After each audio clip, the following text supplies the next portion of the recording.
6.5वीत होतो. मी स्वतः 6.5वीत होतो. म्हणजे अशीच दिवाळीची सुट्टी संपली होती. 6वी झाल्यानंतरची म्हणजे 7वीत असतानाची. मग 6 महिने झाल्यावर मग 6.5वीच म्हणजे नवीन. त्याच्या खांद्यावरचा हात काढ, इकडं बघ, इकडं बघायचं. हा, मला माझ्या पाठीमागे सगळे आता जरा एकदा दणानून सोडू सगळं. हा, आता माझी इकडं आवाज नाही. ते लय प्यारे दोस्त आहेत बघा माझे, लय भारी. इथं सगळा आवाज आला पाहिजे. आता माझी, आता माझी, आता मला राग येतोय. आता मला, माझ्याकडे बोट करून म्हणा, आता मला, आता मला, असं करून म्हणा, आता माझी, आता माझी. आता ही जी सटकली ना, ती अशा विरुद्ध जो कोण गुटखा खाईन, तंबाखू खाईन, चहा पिन, त्याच्याबद्दलच ही चाललंय. तुमच्यापैकी कोण कोण दारू पितं बोटवर करा. हा, दारू प्यायची नाही, गुटखा खायचा, अगदी चहा देखील प्यायचा. म्हणा, गुट खा किती शब्द आहेत बघा. गुट खा किती शब्द आहेत बघा. गुट खा किती शब्द आहेत. आता 8 मी काढून घेतला. वाचा, वाचा, वाचा, मोठ्याने बोला, वाचा, मोठ्याने मला ऐकू येत नाही. खायचं का मग. गुट का हे खाण्याची वस्तू आहे का सांगा. आता मोठं झाल्यावर, आता तुम्ही छोटे आहेत बालमित्रांनो, पोरगी कोण आहे बोलती, इकडे बघ, हसायचं झालं असलं तर पुढे बघ.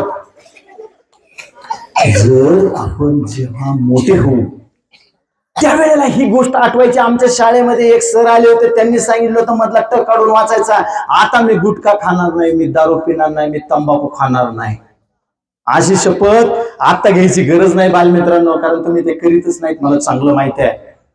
परंतु काही मुलं अशा पद्धतीने जर वागत असतील तर त्यांना आपण सांगायचं काम आहे की आपल्याला सगळ्यांना व्यसनमुक्त राहायचं आहे. मी 6.5वीत असताना माझ्या शाळेची सहल गेली. खाली बस, बस चालली. हा, इकडे बघा. 6.5वीत असताना कुठं सहल गेली, जेजुरीला. आणि जेजुरीला सहल गेल्यानंतर माझ्या बरोबर माझ्या वयाची पोरं 6.5वीतली होती, माझे सर होते. आणि मला एक दृश्य दिसलं. एक 10-5 माणसं, नटलेली सजलेली माणसं, नवरा नवरी सहित वर पायऱ्या चढत होती जेजुरीच्या. हा, बर का, पायऱ्या चढत होते. आणि मी पाहिलं की आता काय झालं की नवरदेव असा काटकोळा होता, वाढून गेलता. जरा जवळून बघितलं, त्याच्या तोंडाचा वास येत होता, गुटखा खात होता. तो काय खात होता, मगाचा ट काढून वाचा, ते खायच होता, त्याचा तोंडाचा वास येत होता. आणि त्याची बायको एवढी मोठी होती, अशी जाळ. आणि नवरदेव कसा होता, काटकोळा एकदम. आता मी म्हणलं सर हे काय चाललंय. मी म्हटलं हे सर काय चाललंय, कारण तो त्या नवरीला उचलित होता. मी आमच्या सरांना, मला कळना हे काय चाललंय. मी म्हटलं सर हे काय. ते म्हणले अरे बाळा हे काय आहे, हे जेजुरीचं गड आहे आणि या गडावर नवीन लग्न झालेलं दाम्पत्य येतं आणि इथं 5 पायऱ्या नवरदेवाने नवरीला उचलून न्यायचं असतं. मी म्हणलं असं आहे का. पण आता माझ्या बालसुलभ मनापुढे प्रश्न उभा राहिला की हा एवढीसा काटकोळा नवरा एवढ्या जाड बाईला कस काय उचलायचा. मी बघू लागलो, त्याने उचललं आणि दोघं बी धपशीने खालच्या जागेवर होते. मी म्हणलं याला का नाही उचलता आलं. आमचे सर म्हणले हा काय खातो, नाही काय खातो, हा काय खातो. हा, आता बघा आपल्याला जर हा काय लय टाइम आहे ना, भरपूर आपलाच आहे ना टाइम सगळा. वा वा, असे मित्र जर असले ना, अरे बापरे, वा वा वा, भरपूर टाइम आहे म्हणतात. ए ए छोटा छोटा तू हिरवा शर्ट सोड, हा इकडं बघायचं माझ्याकडं. एक टाळी शिकायची का? सुंदर मस्त. बासरी ऐकायची का? गाणं ऐकायचं का? नाटक बघायचं का? बोलका भाऊला बघायचं का? मग तुम्हाला मी म्हणेन तसं करावं लागल. मी म्हणेन ते करावं लागल. इथं जे सगळे माग सर बसलेत, मॅडम बसलेत, या सगळ्यांना तुम्ही आजपासून रिस्पेक्ट द्यायचा. रिस्पेक्ट द्यायचा म्हणजे काय करायचं? Very good. घरी गेल्यावर आई बापाच्या, एवढं ऐकताना ना माझं तुम्ही, मी एवढीच तुमच्याकडनं अपेक्षा करणार आहे. मला तुम्ही पाणी देऊ नका. एका मुलाने पाण्याची बाटली आणून दिली. एक जण मला आता कोणीतरी थोडा एक मित्र भेटला होता, हा त्या दिवशी मी तुमचा संघ आला होता जामखेडला, आणि त्या संघामध्ये एक गाणं तुम्ही प्रदर्शित केलं होतं, आणि त्यांचा नंबर तालुक्यात पहिला आला होता, बरोबर? त्यावेळेला परीक्षक कोण होतं? मोठेच बोला, कोण होतं? म्हणजे तुम्ही मला ओळखता की नाही? बरोबर आहे, मी होतो, बरोबर आहे की नाही? तर त्या मुलांचं पहिल्यांदा पुष्कळदा अभिनंदन की त्यांनी छान परफॉर्म त्या ठिकाणी केला. हा, यावर्षी पाऊस कसा झाला मुलांना? खूप छान झाला पाऊस. हा, मग आता पावसाचा आवाज काढायचा का? चला, मी म्हणेन कसं करायचं. हा घ्या, एक बोट घ्या, असं एक बोट, एकदम शांतता ठेवा. आता घ्या, वय बोल नको. हा, कुणीच काय बोलणार नाही, अजिबात एकदम शांत. हा, एक बोट, एक बोट, एक एक फक्त. बाकीचा आवाज नका देऊ. कोणमध्ये वाजू करायचं?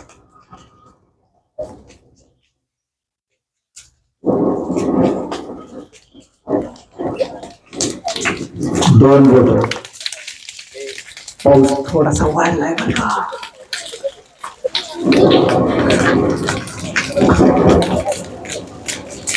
तीन बोट.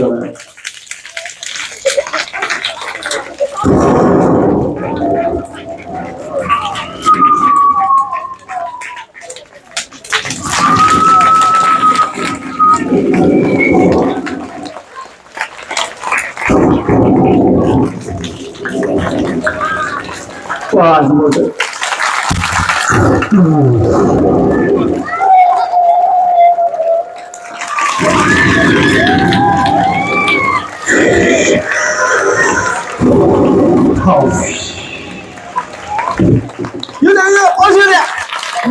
एकदम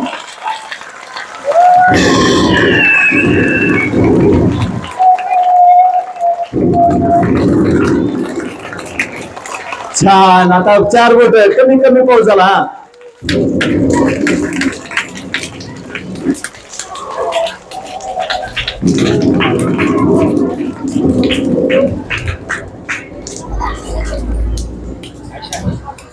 आवाज ऐकला पावसाचा? कसं वाटलं? मजा आली का? Very good, very good. आता आपण थोडस आरोग्याकडे जाऊ आपण. हा, तुम्हाला काल किंवा परवा दिवशी तुमच्या सरांनी तुम्हाला एक गोळी दिली होती. हा, यस. आता बघा, सगळ्यांनी लक्ष द्या इकडे. हा, एका उभी राहिली, सारखीच उभं राहते बाई. हा, आता उभं राहू नको, नाही तुझं मांडवात लग्न लावून देऊ. हा, इकडे बघ. एकदा टाळी वाजवायची का मग सरांच्यासाठी? फुले टाळी वाजवायची. फुले टाळी. कसली टाळी? आपण मगाशी ऐकलं की आमच्या मॅडमला, आमच्या सरांना मी काय करणार? मी म्हणजे तुम्ही काय करणार? मी रिस्पेक्ट. माझ्या आई वडिलांना काय देणार? रिस्पेक्ट, आदर देणार. द्यायचा? मग इथं आई वडील आहेत का शिक्षक आहेत उपलब्ध? मग आता तुमचे तोंड माझ्याकडे आहेत. हा, आता मी तुम्हाला प्रत्येकाच्या हातात, तुम्ही उंजळ करा. उंजळ करा. केली का? प्रत्येकाची आहे. तुझी कुठे गोंजळ? हा, आता बघा, मी प्रत्येकाच्या हातात फुलं देणार. ते मागचे मुलं मागचे, एक तर पाय पसरून बसलाय. हा, घ्या, फुलं मिळाली का सगळ्यांना? हो म्हणा. एकदा सुंदर वास घ्या. चांगला आला का? नाही बर बर बर हा येईल येईल. आता मी म्हणेन भारत माता की तुम्ही जय म्हणायचं आणि आपल्या सरांच्या अंगावर वर्ग शिक्षक नसले तर याच्या त्याच्या आणि कुणी नाही दिसलं तर माझ्या अंगावरती फुलं टाकायची. हातात खडे नाहीत ना कोणाच्या फुलं आहेत ना सगळ्यांच्या हातात. चला घ्या गुलून अशी स्वतंत्र हातात घ्या फुलं. हातात घ्या इकडचे इकडे घ्या माझ्यासारखं करा. घ्या वरती सगळे आता सरांना हिरून ठेवा बघा. आता माग असले तर असे माग फेकायचे बरं का. हा पुढे असले तर पुढं. हा भारत माता की. अरे फुलं खरंच माझ्या अंगावर आली. हा आता बघा आता ही सुंदर तुम्ही आता मला तुमच्यातले 3 भाग्यवान विजेते मुलं पाहिजेत मला बरं का. भाग्यवान विजेते मुलं पाहिजेत.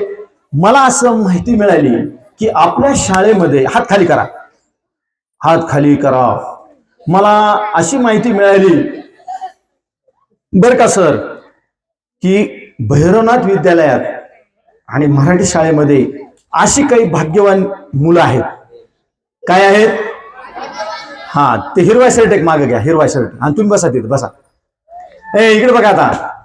हा इकडे बघा. मला काय माहिती मिळाली रे की भैरवनाथ विद्यालयात आणि मराठी शाळेमध्ये काही भाग्यवान मुलं आहेत आणि त्यांना मी बक्षीस देणार आहे. त्यांनी इथे येऊन काही करायचं नाही. फक्त भाग्यवान विजेता तुमच्यातच दडलेला आहे. कसा ते मी सांगतो तुम्हाला, नीट ऐका.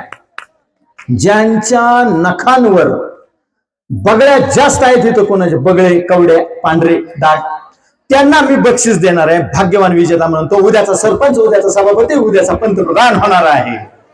हा कोणाच्या हातावर आहेत त्यांनी उभं राहून बोटवर करायचं आणि इकडे यायचं माझ्याकडं. हा चला ये इकडं तू मुलगी चल. जिच्या हातावर जास्त बगळे ती भाग्यवान विजेती. तिला मी बक्षीस देणार 50 रुपये आणि एक पुस्तक. चल 50 रुपये बक्षीस. रोख दाखव मला. चल 1 2 3 4 5 6 7 8 9 10 11 12 13 पेक्षा जास्त कोणाकडे त्यांनी पुढे यायचं. 13 पेक्षा जास्त कोणाच्या असतील त्यांनी पुढे यायचं. मुलगा असेल नाही तर मुलगी असेल. भव्य सत्कार करायचा त्याचा. भव्य दिव्य. तो उद्याचा सभापती, उद्याचा सरपंच असणार आहे. माझ्याकडे दाखवायचे. सर त्यांना जाऊ द्या खाली. हा चला इकडे 13 पेक्षा जास्त असणार कोण आहे बघू. टाळ्या जोरात. 1 2 3 4 5 6 7 8 9 10 11 12 13 14 15 16 17 18 19 20 21. बहुतेक हाच टाळा वाजवा. नाही 10 वाला आहे. हु घरी जा. एक मिनिट. हिच्या किती निघाल्या होत्या? 13 कवड्या पांढरे बगळे. याच्यात मात्र 22 कवड्या आहेत. पास इतका भाग्यवान विजेता आहे सर हा. या मुलाचं नाव लिहून घ्या. उद्या प्रार्थनेला याचा आपल्याला सत्कार करायचा आहे. एक लक्षात घ्या. बघा शिक्षकांना सुद्धा माहित नसेल की अशा पद्धतीने पांढऱ्या कवड्या नखांवर असणं भाग्य विजेत्याचं लक्षण आहे. बोल तुला आमदार व्हायचं का खासदार? लवकर बोल मोठे.